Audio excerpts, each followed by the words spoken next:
All right, another podcast here from the Michigan Institute of Athletics. Today, I'm joined by a guest that's running to be state representative for the state of Michigan. I'm super excited. I'm joined by Meghan Reckling. Meghan, for anybody that doesn't know you, tell us a little bit about your background, your career so far in politics, and what made you make this decision to make the jump to the next level. Handing the microphone to somebody running for office is always dangerous in that question. So I grew up right here in Livingston County. I've lived here since the 80s. Graduated from Howell High School back in 2003. People always ask me, about my age. And so I love our community. I love this county. And after high school, I ended up going to Michigan State University to study political science. And I had gotten involved with the Livingston County, what was then the Teenage Republican Clubs, back when I was about 16 in high school. And so when I got into college, my freshman year, I was offered an internship at the Michigan House of Representatives about a month into college. And I thought, hey, why not? Let's go ahead and intern up in Lansing, see how that process works. And so that was about September of 2003. And by the time that March of 2004 rolled around, I was offered a full-time position. And so I ended up accepting that and starting my career, and I have worked in the legislature for about 18 years now. Spent the last decade representing and helping people who represented Livingston County and really being active. I am married to a law enforcement officer, and I have two young kids. They're 5 and 3. And really, back in the spring, right around the end of February, beginning of March, I just kind of watched what's been going on. It seems that politics is more partisan than ever, that the everyday person is being left behind in the conversation, that our elected officials aren't really representing us. They're not accessible. It's hard to get a hold of them. And I really thought, if I don't run, is anything going to change? And is the future that my kids have going to be the same future that I grew up in and that my, 4 generations of my family fought in war for? And the answer was no. And I thought, you know what, if I can do something about it, if I can help my children live in a country where they still have freedom and choice, then I have the obligation to step up and run. And that's why I decided to run to be the next state representative. There's something that we were speaking about right before the podcast started where you were saying you're a moderator for a local group and you feel really, passionately about like the First Amendment and things that currently in this nation are a little bit under attack. What do you think are some of the issues that are facing Michiganders that when you become elected, because I'm going to assume that you make it. August 4th is a great day for you. Absolutely. Yes, you're on the winning team. You get through, you become our state representative. What do you think are some of the most important issues in the next, let's say, 6 months to a year that you would like to tackle that Michiganders can know that they can trust that when you're in office, you're going to be going to bat for these things? I think that's important, that the people that we're electing actually have something they want to accomplish, and they're talking to you about it. There's a lot of people that can sit here and tell you why they should get elected or what they have done, but what do you intend to do as the next state representative? And I have really made that a pillar of my campaign. So I have 3 main priorities that I want to tackle when I get to Lansing. First and foremost, with what's happened the last 5 months, we have to focus on jobs in the economy. Our small businesses are truly the backbone of our state. Most people work for small businesses that have 50 or less employees, and they've been decimated. So we need to help people who are underemployed or unemployed get back in the workforce. We need to reduce regulations on our small businesses, either temporary or permanently. We need to fight against the tax increases that are coming from our budget deficit, because that's coming. That conversation is coming to raise our taxes. And we have to continue to really diversify and stabilize our supply chain. I think a lot of people don't realize that because of the shutdown, we are going to see the effects of what's happened in our supply chain for years to come. In 2 years, when you can't get a laptop because that one part was closed for 5 months, that manufacturer, that's when we're going to really start to see the effects of our supply chain and our agriculture supply chain. Anybody who's gone out to buy groceries lately, ground beef has gone from $3.50 a pound to $7 a pound. I mean, not only are families on unemployment now, but their grocery bills are almost doubling. So we really got to focus on that. Next is a topic you just hit on. We have to really, and my goal is to really look at protecting our personal rights, our freedoms, and the rights guaranteed to us under the Constitution. It seems like nowadays you can't literally say the sky is blue without worrying that you are going to have a wrath of people who are like, no, well, during the sunset, it was pink and orange. And so really protecting our First Amendment rights, I am a huge believer in you don't have to agree with what people are saying, but they have the right to say it as long as they aren't personally attacking an individual with physical threats.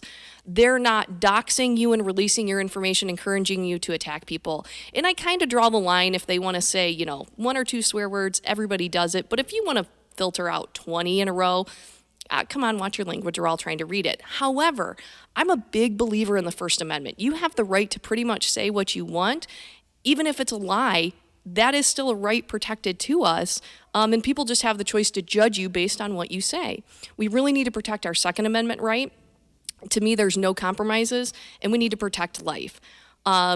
When I am out talking to voters and they ask me where do I stand on the issues or how do I plan to represent them, I make my position very clear. I have two, kind of a third, non-negotiable issues. I will always protect the Second Amendment, and I will always protect life. I'm 100% pro-life. I oppose tax increases, but that's kind of a separate issue versus my, core value issues of life in the Second Amendment. Those are non-negotiable. You know that going in to elect me, take it or leave it, vote for me or not, but that is where I stand. I'm never moving on those issues. Everything else, I view my job is to represent the people, listen to what their concerns are, and really make sure that we're protecting the rights of the residents who live here. And then thirdly, this is an issue that I think is really important. We over-criminalize our residents. We have over 3,000 misdemeanors and felonies on the books. We have 15,000 administrative laws that a lot of them come with jail time or fines. You can look at our home builders. If you build a home wrong and not up to code, you could go to prison for it. And a lot of people don't realize that. They have building regulations that go down to this is the millimeter thickness of the metal in the air conditioning units, the ducts in your house that you have to use, which is absolutely crazy. One of our most criminalized sector of the population is our hunters and our fishers and our sportsmen, because they catch the right fish on the right river on the wrong day when their license expired yesterday. And instead of just finding them, they're now a misdemeanor or a felon because of it. And it carries with them forever. And our system is fundamentally flawed for those who are suffering from addiction issues. We tend to stick them in jail or prison. We don't treat them properly. They come out and then they reoffend. And we all look around shocked that they reoffended. We spend over $30,000 a year per prisoner that we put in jail and prison. And I believe that money could be better served to create two different programs for selected offenders. Have no doubt, there are people who should go to prison, some people who should go to prison for life. However, I'm a big believer that if we put people on the right path and we give them the tools and resources to be successful, most people will end up being successful. And so there's two programs that I would like to create. One is a fundamental change in our criminal justice system, where people who are suffering from addiction, instead of going to jail or prison, go to an inpatient long-term rehab program where they get the counseling, the therapy, the medication they need. They're hooked up with a trade association to have a job and a certification when they come out. Again, giving them the tools and the resources, learning how to cope with their addiction so that when they're done, they can be a successful member of our society. And the second program is to partner with our local courts to create, we have like drug court, we have alcohol court, is to create a juvenile trades court. So it would be similar to the Youth Homes Training Act, where if they complete the program, their record is wiped clean. But part of the condition of going through this program is not only do they have to follow whatever conditions the judge puts on them, they are again connected with the trades. Our trades are desperate for employees. We have a contractor in Pinckney who does roofing, commercial roofing. They start at $32 an hour. They can't get people to work. $32 an hour, and they can't find people willing to take the jobs. So, and that is a great living, and I'm a big believer that not everybody is meant to go to college. So getting these juveniles in a program where it gets them on the right footing to set up as an adult, they come out, they have a job that they can, have their own apartment, pay their bills, be successful. Again, putting people on the right path with the right tools and resources to make them successful. Man, that was an excellent answer. I mean, you're incredibly articulate. You really are passionate about what you believe. And I can see it in your eyes while you're speaking to me on this video. I can see how strongly you stand behind the things that you're saying. There's a couple of things I'd like to address in that. Sure. the First Amendment, because it's something that many people are passionate about, and on both sides of the argument, there's now people fighting against it, and there's people fighting for it. I thought it was pretty clearly defined, but in the time at which the First Amendment was written, you had people that knew that dialogue and challenging conversations were productive to a healthy society. It was important to have people discuss ideas and be able to talk freely without the fear of this. I'm going to call it cancel culture, but losing your livelihood over an opinion that you have. And with that being said, we now live in a modern era where we communicate through business platforms and social media. Like, that is our freedom of speech. But we are allowing, private companies to set rules and regulations on the First Amendment. My question, from someone sitting outside of politics is, how can a company regulate a rule like the First Amendment, which is a law of the land in which it operates in? Think about back in the day, we would get together in the streets or in taverns and we would speak to each other and we would come up with ideas, and we knew how important it was to speak. Right. Nowadays, you're having people censored, you're having things taken down. You have social media platforms that definitely censor one political party more than the other. That's a dangerous route to go down.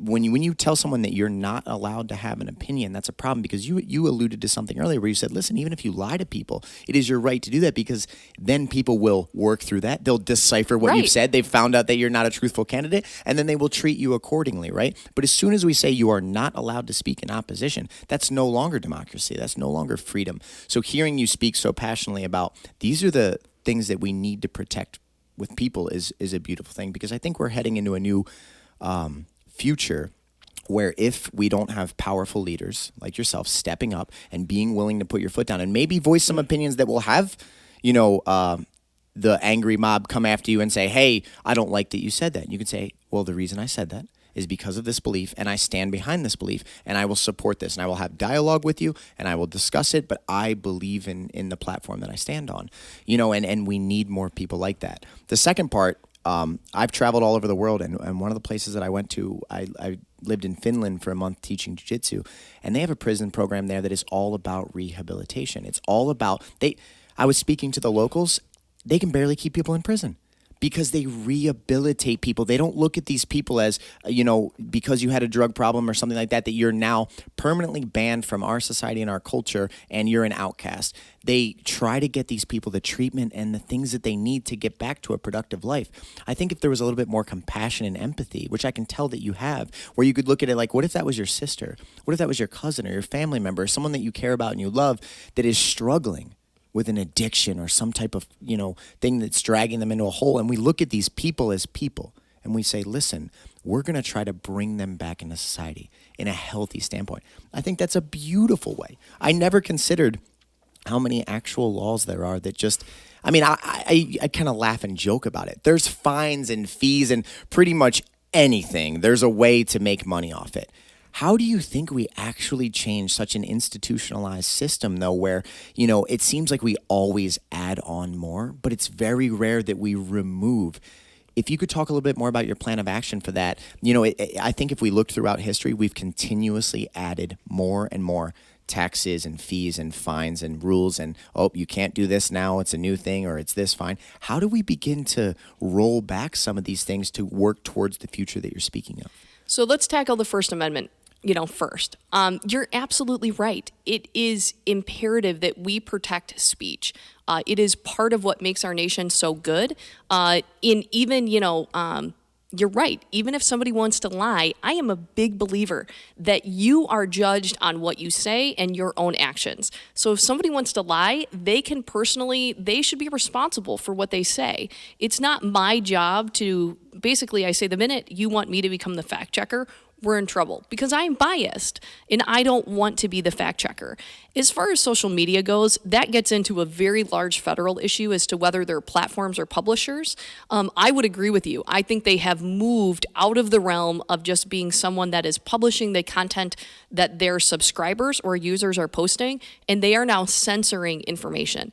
And if they want to start to censor information, they should have to follow different rules. So I am a big believer for what the federal government has been doing with oversight as far as our social media platforms, and I believe that should continue. Again, you don't have to agree with everybody, but that is truly what makes our country unique. And we really need to kind of take a step back and realize that we don't have to agree with what everybody says. But when you have people issue a tweet that says Trump is our president and they lose their job over it, we have gone way too far. It was devastating. Reading that in the newspaper, I mean, reading that online, I couldn't even believe it. It's a fact. I said there has to be something else to this story. This is not true. Someone did not lose their job over that, and then I was wrong. And I was wrong. And how did we get here? Right. And, I mean, even the follow-up tweet of we should all want the president to be successful. We live in a nation where we should want, no matter who the president is, to be successful. Now, as a conservative constitutional Republican, and I'm looking at people like Joe Biden, who wants to, what I believe is fundamentally transform our nation into a socialist nation, I would hope he's not successful, but I'm going to fight against him by making sure that he loses the election. And if he wins, he's still the president.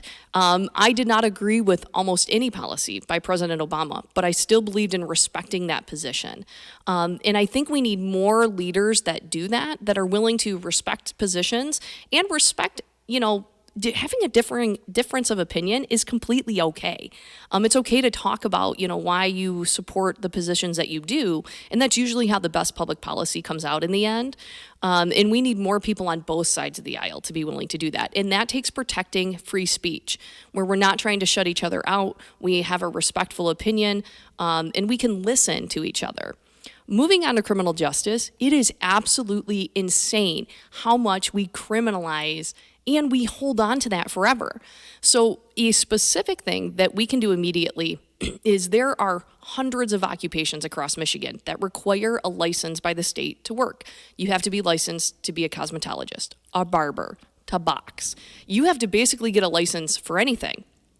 Well, a lot of people don't know, but you have to have more hours of training to be a barber in Michigan than you do an airline pilot. And wow, throughout the the COVID crisis, there was thousands of at-home haircuts that were done. My husband only let me give him one, and then he basically was like, I'll go shaggy until I can get back to the barber. But he didn't die, and our marriage has survived, and we're just fine. But the government has shown that they use occupational licensing as a hammer to follow what they want. And something within occupational licensing that most people don't realize is there is a catch-all in the application called the good moral character clause. So if at the end of the day, you have gone through the application and you check all the boxes, you've done the training, you've finished the program, at the very last part, they have this little thing that says, well, do you have good moral character? Does the department believe you have good moral character? There are people who were convicted 30 years ago of a simple drug misdemeanor that still to this day, the department will not issue a license to be a barber or a cosmetologist. Wow. So if you've made a mistake at one point of your life, when you were 18 and dumb like all of us, yeah, exactly. Anyone listening to this, think about what you've done on the worst day of your life and think about the person that you're trying to be and how you've evolved and how you've grown. Can you imagine if you were denied a business license to try to take care of your family or provide a better future because of something you did at that? I mean, all of us have committed a crime at some point in life. Yeah. We were out doing doors the other day, and my husband took my kids. It was the first day he had gone out with the kids. And 15 minutes in, he called me. Hey, we're headed home. Okay, why?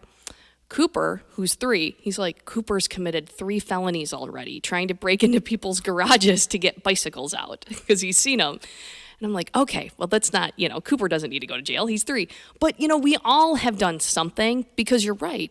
There are so many laws on the books, and there's a fine and a crime for everything. I really got hammer whacked a couple of weeks ago, about a week ago now, when the governor came out with her order related to masks. I don't want to get into the issue of whether or not masks should be mandated. That's a whole separate issue. And people are having a hard time separating out, here's the mask issue. It's 5 feet wide. And then within that issue in itself are sub-issues. And I have a very, very big problem that the governor issued an order that made it a criminal misdemeanor to wear a mask, to not wear a mask. If she wanted people to be fined, okay, fine. If that's what she believes, then fine people for not wearing a mask. I don't support that, but that's what she wants to do. However, putting a misdemeanor on their record, it's not like a fix-it ticket. If you pay it, you are admitting guilt. So if you get a ticket for not wearing a mask and you pay it, you have now admitted to a misdemeanor. Every time you go to employment, have you been convicted of a crime? You have to check the yes box. Every time you go to rent an apartment and they ask, have you been convicted of a crime? You have to check the yes box. Why are we setting people up for the rest of their life to have housing issues, employment issues, over things like not wearing a mask? And there are dozens of more crimes like that. Catching the wrong fish on the wrong day because you didn't have the right license. Should they maybe pay a fine? Okay, if that's what the DNR believes is in the best interest to protect, the fish, that's a different topic. But should we be making them a criminal over it?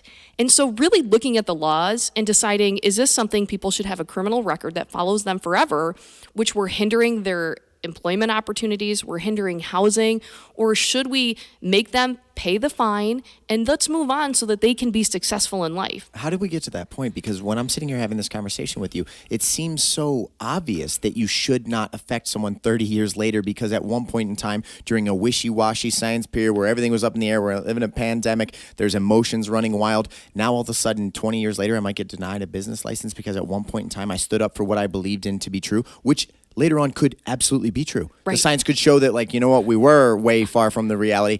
How did we get to the point where all of a sudden everything's able to be criminal like that? How long has that been in place? I think it just happens over time. I mean, really, when you're writing legislation and you're going through the drafting process, every member who's introducing a bill, they get to decide what do they want the penalties for whatever bill they're introducing to be.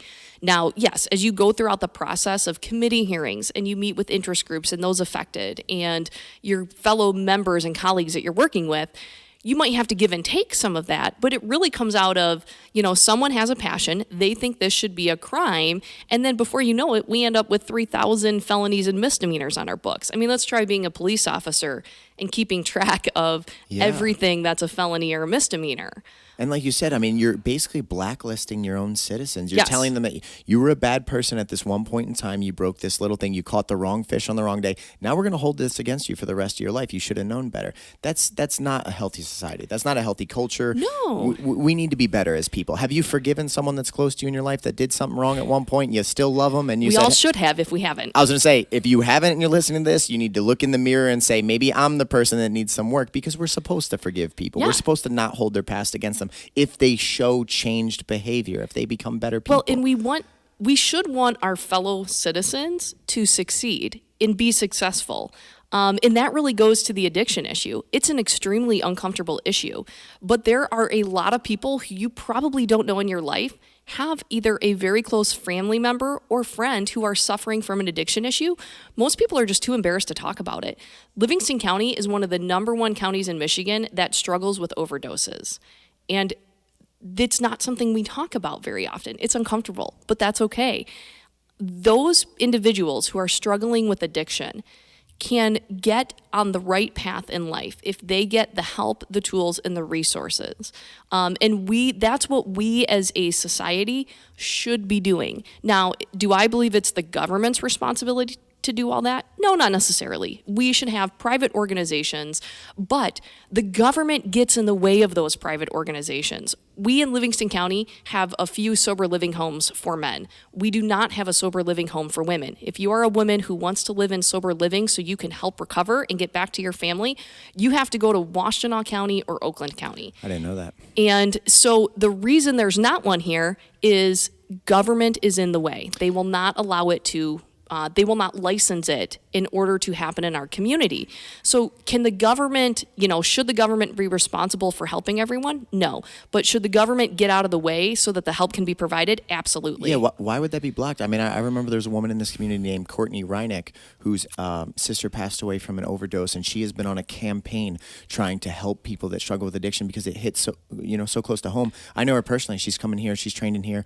And, I have people that are extremely close to me in my life that drugs have affected, right before all this madness went down in 2020, the opioid epidemic was being spoken about a lot. You heard about the opioid epidemic. We knew that we had to step up and make change. Why, under any circumstance, for someone listening on the outside that doesn't understand the inner workings of things, why would you block the ability for someone like Courtney to launch a program that is going to change lives and help our citizens, which is the whole point. Yeah, so Courtney is also a great friend of mine. I am so blessed to know her, and she is trying to do amazing things for our community. And really, it comes down to the politics of politics. A lot of times it's, do we believe people should get help? Yes, but not in my backyard. And so really having the understanding and the acceptance that these people do exist in our community and we should be helping them, acceptance is usually the first step. And then really kind of opening our hearts and minds to, helping them recover, I think would be also helpful. If there was more of a transparency too, where like, listen, we're not going to criminalize so many of these things. We're not going to hold your past against you terribly. You're not going to be looked at as a black mark on our society if you struggled with an addiction that you stumbled into because of a friend you tried, or however you got to this point in your life. If people knew more that, you know what, there's people that are on my side. They want to help me turn my life around. Life is more beautiful when people are living fully, when people are actually, being contributing members to society. They're pursuing passions. They're giving back. They're helping the people around them. But when they have this fear of being labeled a certain way, like you said, or one action in their past is held against them forever, we're crippling our own people's ability to do that. I think you've touched on a beautiful topic here. But you've kind of hit on it in a roundabout way. We were talking about this a lot before March. Yeah, and you don't hear it much. I know. But do you know what's really going on now? Overdose deaths are skyrocketing. Oh my God! All the anxiety, the depression, that people being in seclusion. They literally, this is literally the worst cocktail you can ever have for people struggling from addiction, depression, any mental health. The number of suicides are going up. The number of domestic violence are going up. Child abuse is going up. People asked me constantly when we were way under the lockdown. How are you and your husband doing? My husband and I are doing great. My kids and I, on the other hand, might not make it. But, kids are not meant to be locked in a house for 3 to 4 months on a time. They are social creatures by nature. And so just not being able to, we live on almost 8 acres. They have a lot of room outside to romp with, but not being able to see friends and see family takes an impact on your kids as well. And that's in a very loving, nurturing environment. Now imagine all the kids that not every kid has that at home. 100%. And it may not be the family's fault, but, it's just circumstances. So really, I believe that the crisis has actually gotten worse since March, and we're talking about it less, which means when we come out of this on the other end, we're going to have so many more people that have relapsed that still need our help. There's going to be ripples that are going to last from COVID so far beyond this actual event. Absolutely. And I don't know if you saw some of my public speaking against COVID, but I made the national Fox News because of some of the things I said. I had so many reporters coming to this academy because I challenged these ideas because I said, listen, there's a scale in my mind, okay? There's the threat of a virus. There's 3 things. There's a theoretical threat that exists. There's the reality of the threat that exists, and then there's the balance of everything else that is being caused by this response. The mental health, the millions of jobs lost, all of these other factors have to be on a balanced scale, and you have to create perspective, because if you don't, and you just run into the wind with caution and say, you know what, we're not going to worry about you're basically telling all those people that their lives aren't as important. Other people are going to struggle with mental health, deal with it because we think this might exist. You have to balance things. You have to create perspective. And like I said, I spoke out a little bit. Fox News put me on their channel. It blew up. I actually had to address the governor in a podcast, and one of the people that spoke to me said, if you could address the governor directly, what would you say? I mean, I was put on the spot in a way that normally, I'll tell you the truth, I try to stay out of politics. I know people on both sides of politics that are phenomenal human beings. I try to interact with the people around me. I respect good people. I try to help bad people. I try to help struggling people. We work with like the Livingston County Juvenile Court, but I usually try to step out of politics. COVID brought me into the world like I never thought, I never wanted to be in this situation. But now I'm looking at this going, why do all of these things not matter equally to, why are we not balancing our reaction with what's going on here? So it's a great question that more people should be asking. So today, this morning, as I was getting around, I actually read a article about a scientist in the UK who has said, listen, folks, this isn't going away in December. Anybody who hopes, and says we're going to have a normal Christmas, they believe that the virus is going to be around for years to come. Not months, years. Why wouldn't it be? I mean, coronavirus has been around for decades. It's been around for decades. It's going to be around again for years. So to me, I sat there and I'm like, Well, I actually agree with that. I do think it'll be around for years. But that now begs a bunch of questions. So the governor has said as long as the virus is around, she's going to keep us under, the emergency, declaration, so she unilaterally gets to control our state. That's indefinitely. So that means until at least 2022 when she's running for re-election again. So we have 3 years that the governor is going to unilaterally control our state. Last time I read our Constitution, it clearly establishes 3 separate but equal branches of government, not one dictator. That's what I learned. So, and more kids should be learning that. So we have that question to ask. She has said that as long as the virus is around, our kids may not have a normal education. So does she not intend to really give our kids a normal education for years to come? I mean, are we just going to wash away an entire generation of kids? Phenomenal questions. So what are we going to do with that? And at what point do we balance out the fact that we were originally told that 3.4 to 10% mortality rate on this virus? It is plummeted to below seasonal flu levels at this point. Cases are spiking through the roof, and the deaths are non-existent. So what we're doing is we're catching more asymptomatic cases. We're catching more mild cases. We're catching cases in people that don't. Well, you've increased testing. Absolutely. When you do the math, when you have, if you have 10 tests given and 1 positive, and then you go up to 100 tests positive or tests given, you should, on average, have about 10 positives.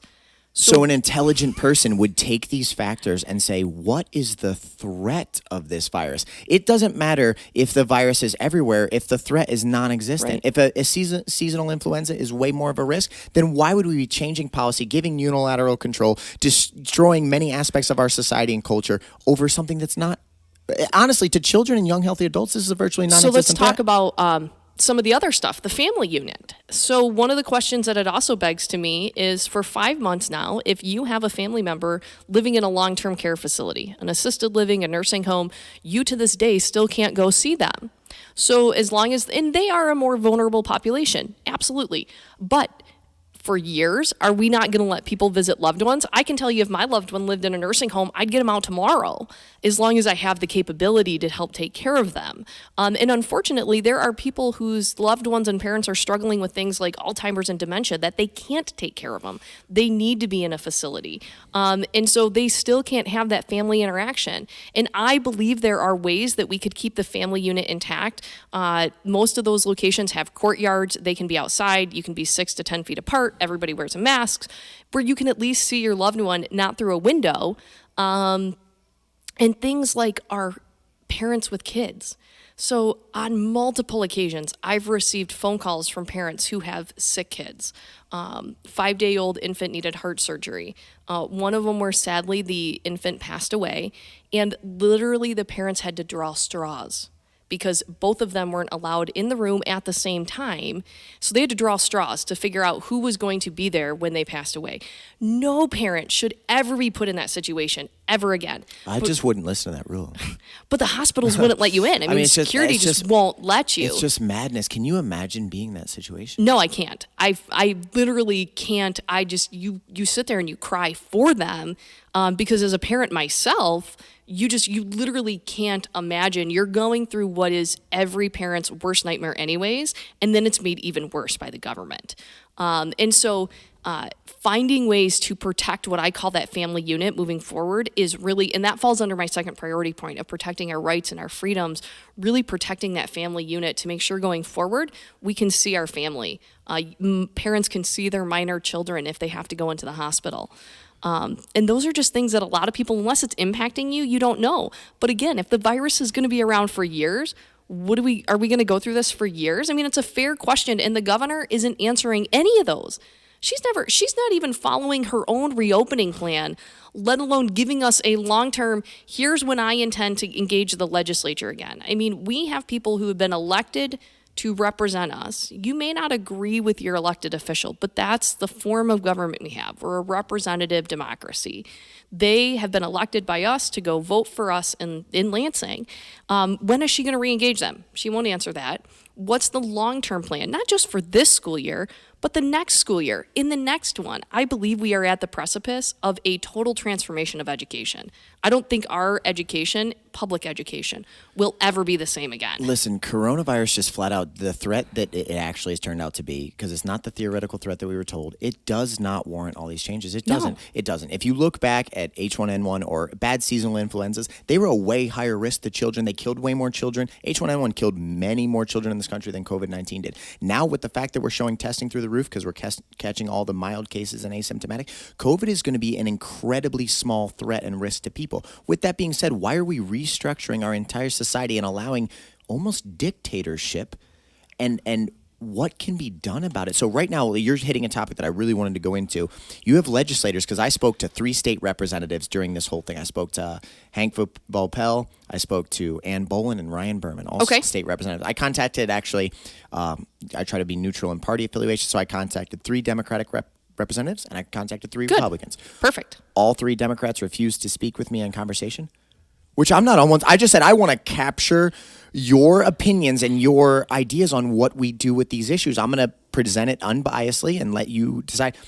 And all 3 Republicans followed up and all did an interview with me, which was telling in itself. To anyone listening to that, and I can show you the records of the conversations, I was declined by 3 people on one side, and the 3 people on the other side were openly willing to have challenging dialogue during a difficult time and be truthful. And to me, that was very impactful, very impactful. But with that being said, you have now this virus that has been shown to be from the initial reports, the horror story, to where we are now, it's non-existent. Yet we're about to restructure all of our society, and the legislation is being completely shut out and pushed out. There's no way that we can combat back with this. I know that the legislation took the governor to the Supreme Court of Michigan.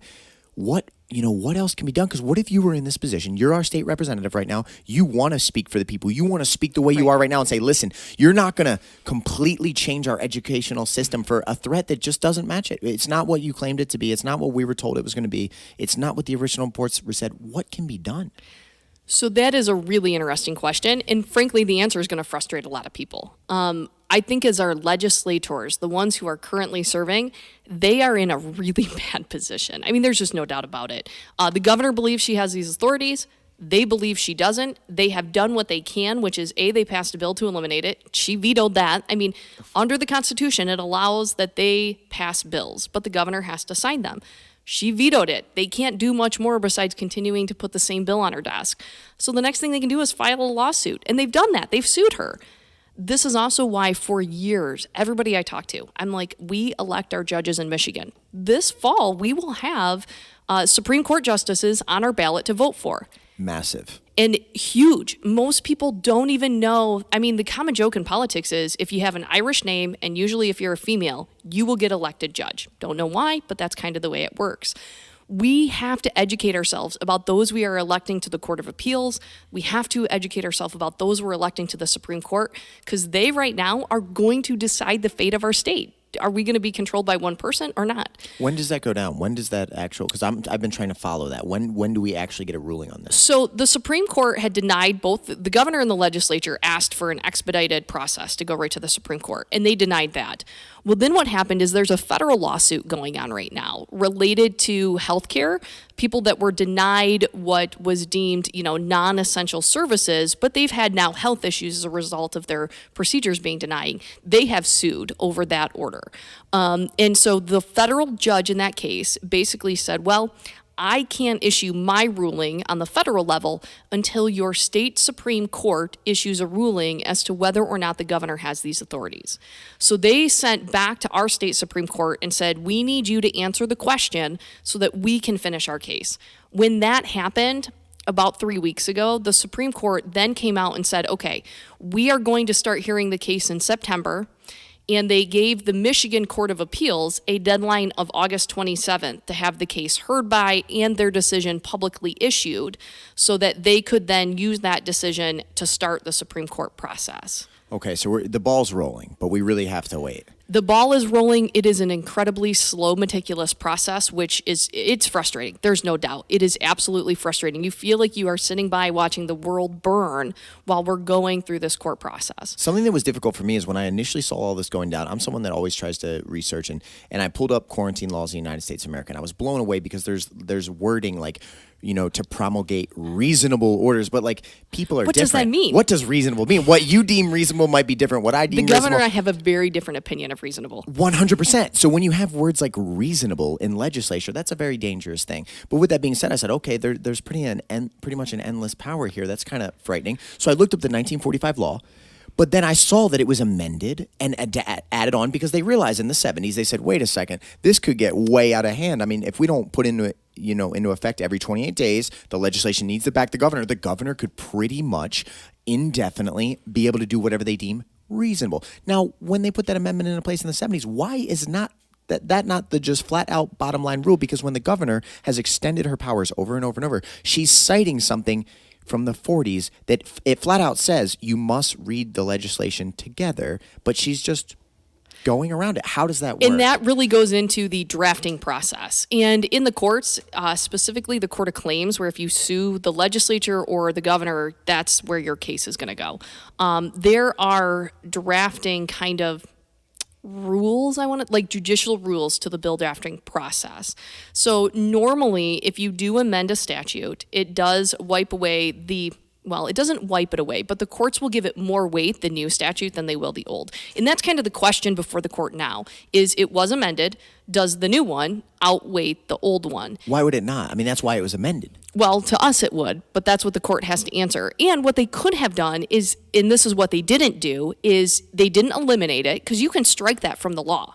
So when you change a law, that is so essential that's why it's really important to have people that kind of know the process. That's massive. Helping us, because they should have just stripped the 45 law off the books, but it's still there, so she can still use it. And then, really wiping it off the books and kind of looking forward, that foresight of we've never had a governor manipulate it like we have now. And it's not just this. I believe Senator Sass, whether you like him or not on the federal level, gave an amazing Schoolhouse Rock speech at one point. And basically it was the legislature has continually defunct their job and not done it, and they have turned the courts and the executive branch into more powerful than they should be because they continue to pass bill after bill after bill that says things like, the department shall promulgate rules related to X.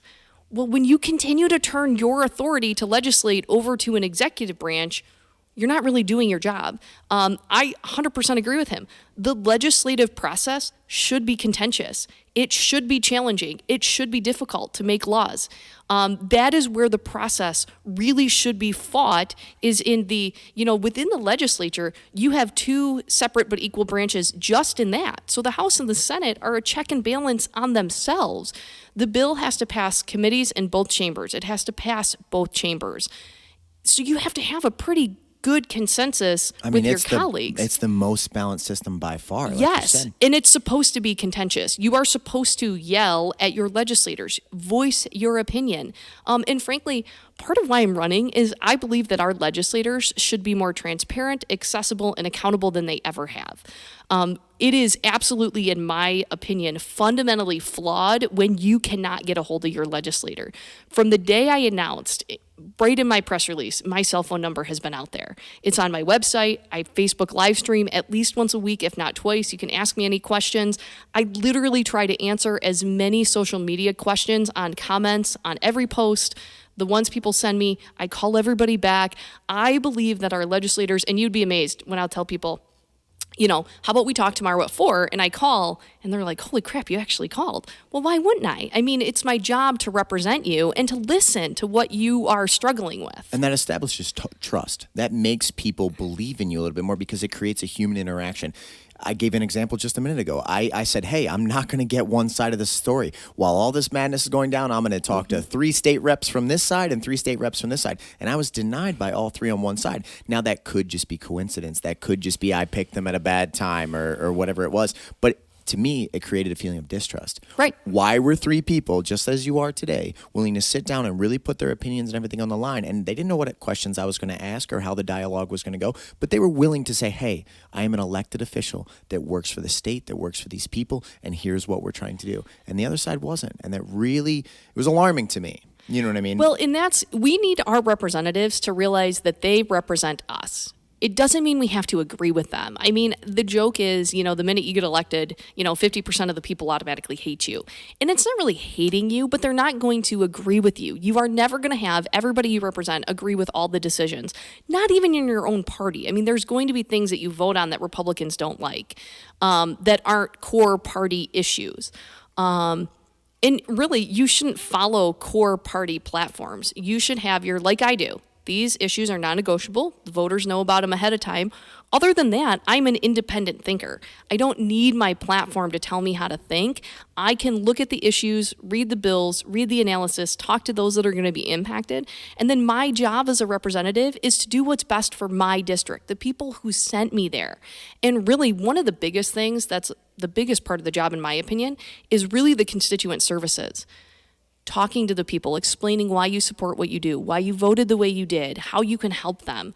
A lot of people don't know that if you're having issues with an executive department, your taxes, you can call your state representative and they can be a intermediary or a moderator between you and the Department of Treasury to help you fix your issue.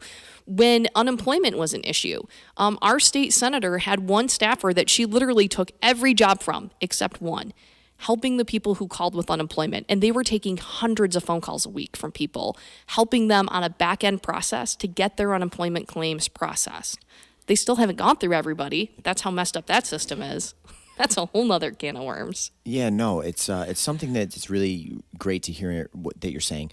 You're a human being, and you're taking in information, and you're putting it across a wide spectrum, and you're trying to sort through difficult situations. Your mind's not already pre-made up. You're not a robot that has a binary code that says yes, no, yeah. You're trying to solve complex problems. And you know what? You might make mistakes during those, but you're going to be transparent. You're going to interact with the people in your community and say, this is who I am, this is what I believe in, this is what I'm going for. These are my core values, but beyond that, I'm going to fight for you guys.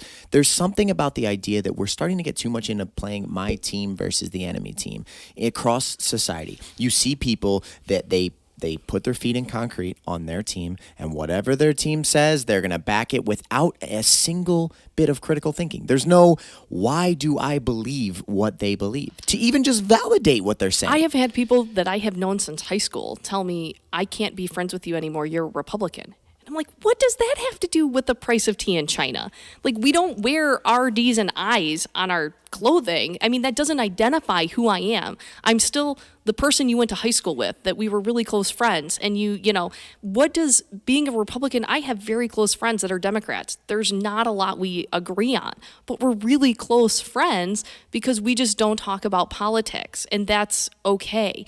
It's, when did we get to the point where we are now self-identifying as, I'm a Republican, you're a Democrat, I'm an independent, and we just can't be friends with anybody on the other side? We demonize the other side, and then that shuts down lines of communication. That's something we were speaking about a little bit before the podcast is, once you start closing those lines of communication, you start creating a bigger divide between people. Absolutely. You're not going to solve things, okay? If there's a massive divide and we have to have a bridge, we have to work together, okay? We have to come up with solutions for these it's things. really on how we talk to each other. I mean, we really have to pay attention to how we are communicating.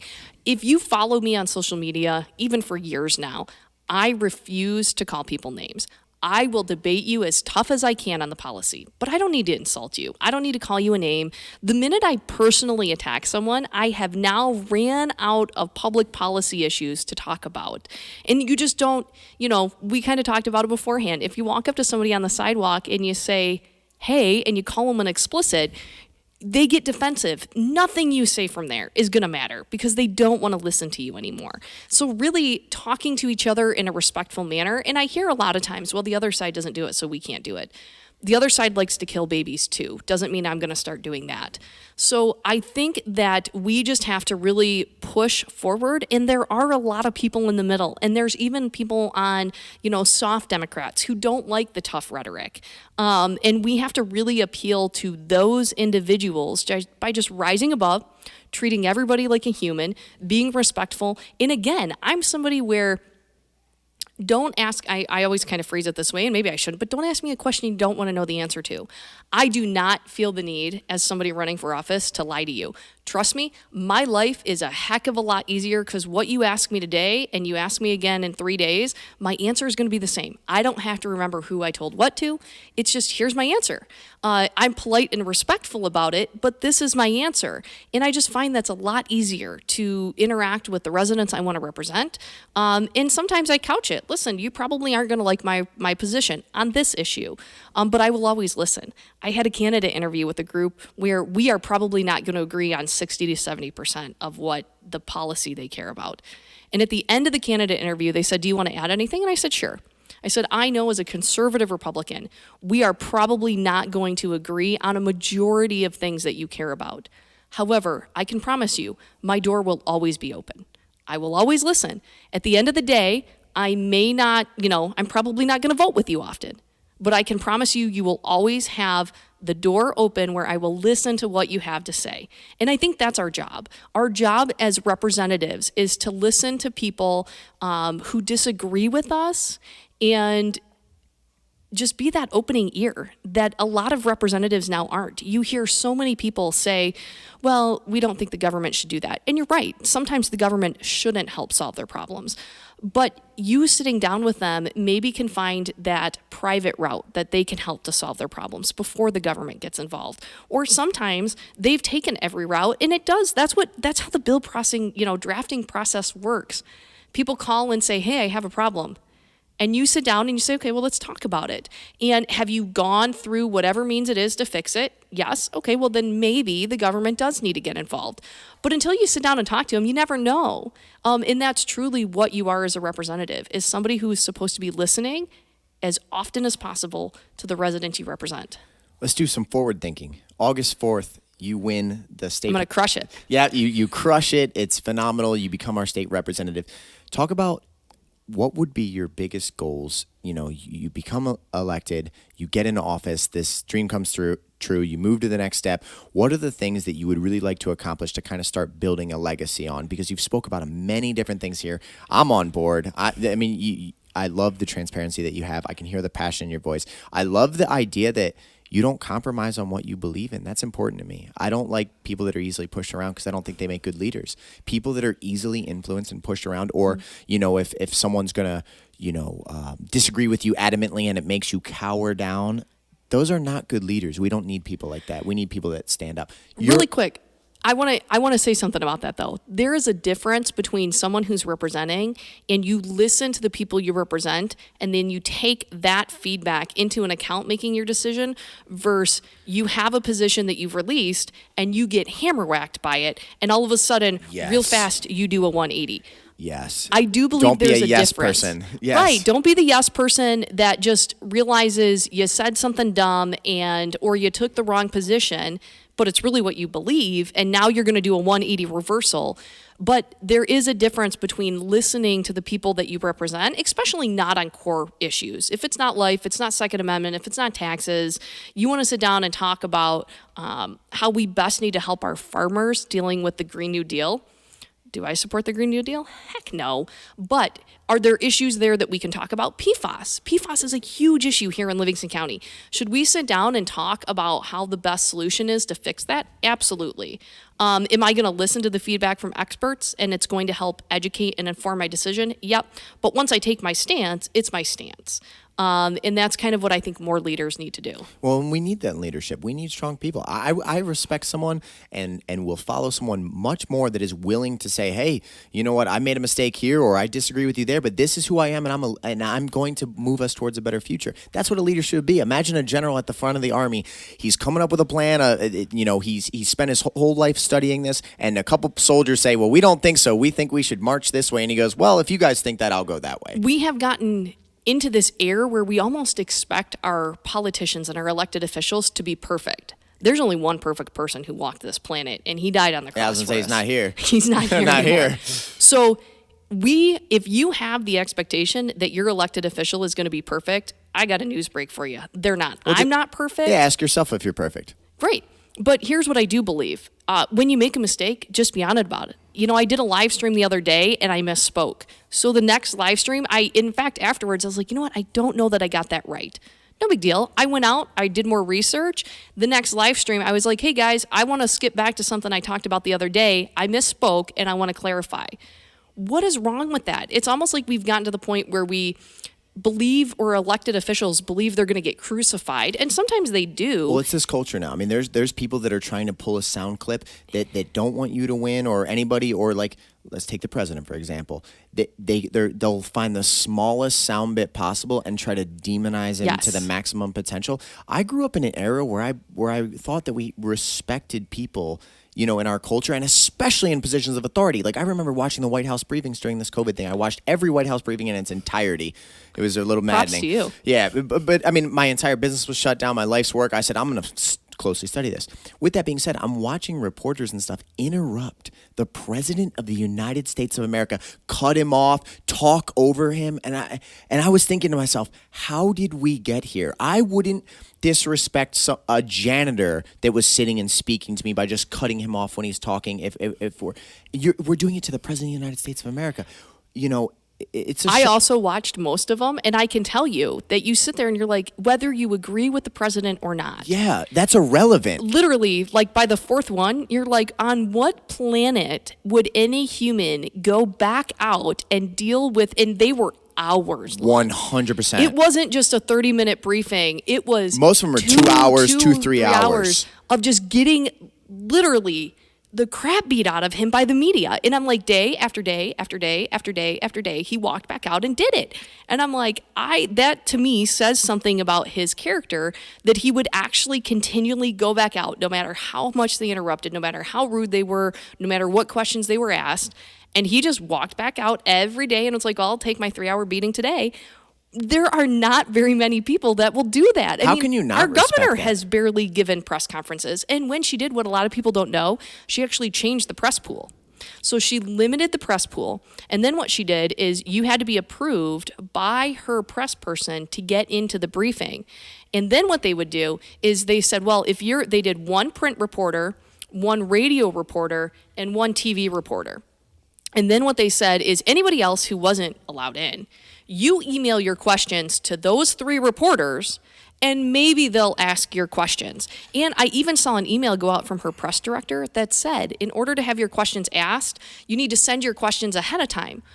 On what planet is our governor being allowed to say, well, I want all the questions that the media is going to ask me ahead of time so I can prep my answer and be prepared, and I'm only going to give a press conference once a week, once every other week. Sometimes she'll go weeks without them.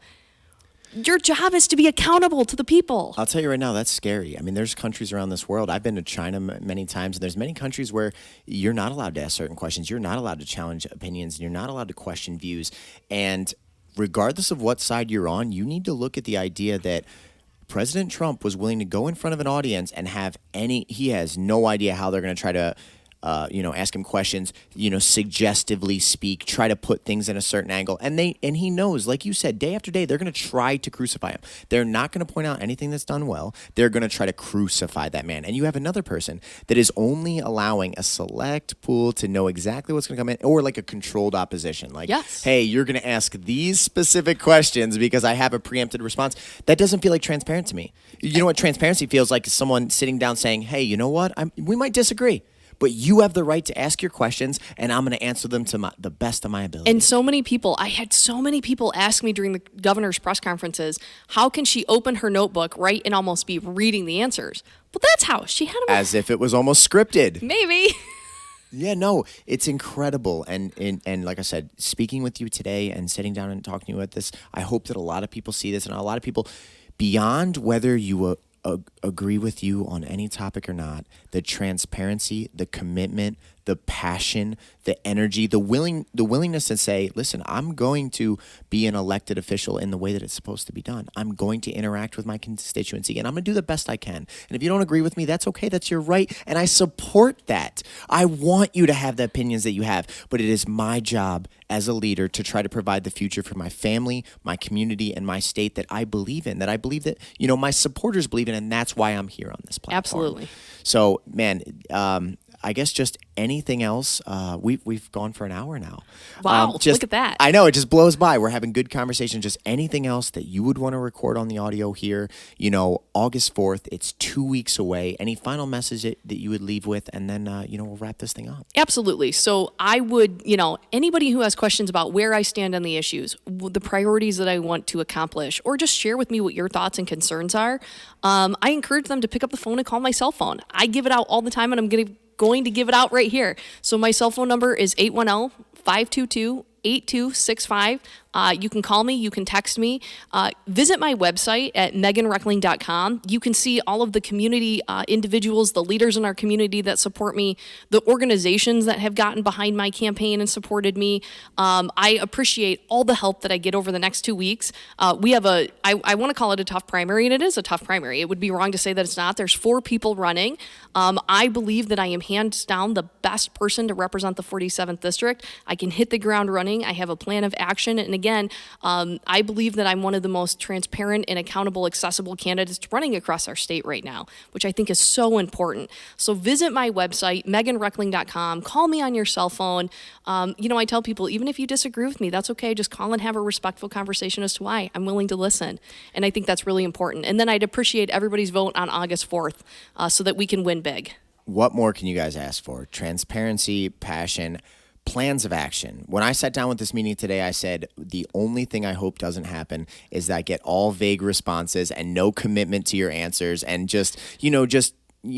hey, we want to work on education or this, or you have plans. You have plans that you want to put into effect. You're willing to engage with people, and you're gonna take a strong stance on what you believe in. You're not just gonna back down, regardless of what should or shouldn't be censored in someone's opinion. You know who you are and what you believe in. So, I just would tell anybody in the community, we need powerful elected officials now more than ever. The future is really on the line, and I know that seems like an extreme statement, but a lot hangs in the balance. There truly is a crucial shift happening in our society, and we need people willing to stand up. So most people don't realize, you're right, there's so much on the line this fall.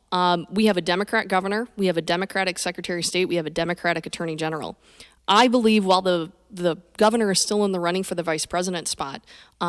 Is she still in the running? I was looking at the top 5. I saw a news article today that he said she's still in the running. Wow. So unbelievable, but she is.